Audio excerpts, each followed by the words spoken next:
Mga aktibidad sa highlights ng 52nd Iloilo Guimaras Parao Regatta Festival, Balantayan, subong weekend.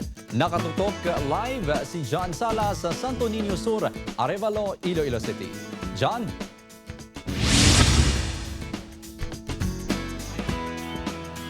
Kim, excited na ang tanan para sa mga highlight events buwas kag sa Domingo sa oldest sailing event in Asia, nga Iloilo Guimaras Parao Regatta Festival 2025. Excited na ang tanan sa mga highlight events ang 52nd Iloilo Guimaras Parao Regatta Festival buwas kag sa Domingo. Balantayan buwas ang sinampa sa regata sa din 5 ka mga competing groups gikan sa mga bulutuan sa syudad sang Iloilo ang mga paindis-indis. Iwato nini sa Iloilo Freedom Grandstand. Sa Domingo naman ang Parao Main Race, Lechon Festival kag Lighted Parao sa Villa Beach, Arevalo. We're inviting everyone to come over dito sa bahin sang Tatoy's Arevalo, no, sa Barangay Santo Niño Sur along the shoreline. So we have a lot of activities both Saturday and Sunday. So magsinadya dito. So from morning till evening, then they can eat no sa aton nga mga different nga mga kalan-an dara. Maghahatag man sa kasadya sa mga kapuso sa day binibining marikit stars Herlin Budol kag Kevin Dasom.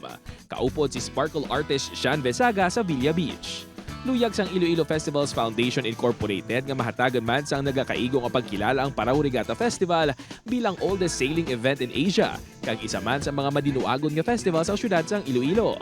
Gani sa masunod nga edisyon sang Aliwan Fiesta, inina ginakonsiderar nga magatiglawas sa syudad sang Iloilo. This is another opportunity man no, para mapakita sa kadamaan nga may iban pa kita nga mga festivals no, kag may iban pa nga mga kultura kag tradisyon nga ari diri sa syudad sang Iloilo.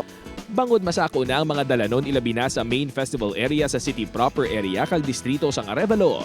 Ginalauman ang mabugat nga trapiko. Gani malabang ang pasensya gikan sa mga motoristang hingyo sang syudad. May mga parking plan para sa 2 wheels, 4 wheels sa emergency vehicles no nalatag ina sa aton nga posting dira sa aton nga pages no sang Iloilo City Traffic Management Office no. Lakip sa may mga road closure ang porsyon sang downtown area tubtob sa Arroyo Fountain kag Mulyiloni City proper para sa sinamba sa regata kag street dancing. Subong man ang Molo Arevalo Boulevard sa mga highlights sa Villa Beach.